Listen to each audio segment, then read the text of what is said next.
जादुई समुद्र। बहुत समय पहले एक छोटे से गांव के पास एक विशाल समुद्र था जिसे लोग जादुई समुद्र के नाम से जानते थे। गांव के लोग मानते थे कि इस समुद्र के गहरे पानी में अनगिनत रहस्य छिपे हैं। कहा जाता था कि इस समुद्र का पानी जिसे छूता उसकी हर मनोकामना पूरी हो जाती थी। एक दिन गांव में एक गरीब मछुआरा रहता था जिसका नाम मोहन था। मोहन मेहनती था, लेकिन उसकी किस्मत हमेशा खराब रही। उसने सुन रखा था कि जादुई समुद्र के पास जाकर अगर कोई सच्चे दिल से प्रार्थना करता है तो उसकी इच्छा पूरी हो जाती है। मोहन ने ठान लिया कि वह इस समुद्र के पास जाकर अपनी किस्मत आजमाएगा। एक सुबह मोहन ने अपनी छोटी सी नाव ली और जादुई समुद्र की ओर निकल पड़ा।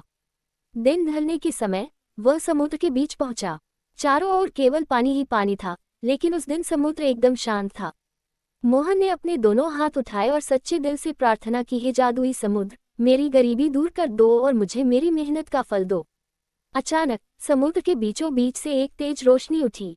उस रोशनी के बीच एक सुनहरी मछली दिखाई दी। वह मछली इंसानी आवाज में बोली, मोहन, तुम सच्चे दिल से मेहनत करने वाले इंसान हो। मैं तुम्हें 3 वरदान दूंगी, पर याद रहे इन वरदानों का इस्तेमाल समझदारी से करना। मोहन बहुत खुश हुआ। उसने पहला वरदान मांगा, मुझे ढेर सारा सोना चाहिए ताकि मेरी गरीबी दूर हो सके। मछली ने अपनी पूंछ घुमाई और मोहन की नाव में सोने के सिक्के भर गए। अब मोहन ने दूसरा वरदान मांगा, मुझे एक बड़ा और सुंदर घर चाहिए जहां मैं अपनी पत्नी और बच्चों के साथ खुशी से रह सकूं। मछली ने फिर से अपनी पूंछ घुमाई और अचानक से गांव में उसका एक शानदार महल बन गया। अंत में मोहन सोचने लगा कि तीसरा वरदान क्या मांगे।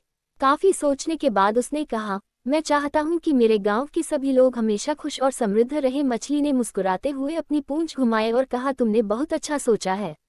अब तुम्हारा गांव हमेशा खुशहाल रहेगा। इसके बाद मछली गायब हो गई और मोहन अपने सोने और खुशियों से भरी नाव के साथ घर लौटा। गांव के लोग उसकी कहानी सुनकर बहुत खुश हुए और जादुई समुद्र की कहानी पीढ़ियों तक सुनाई जाने लगी।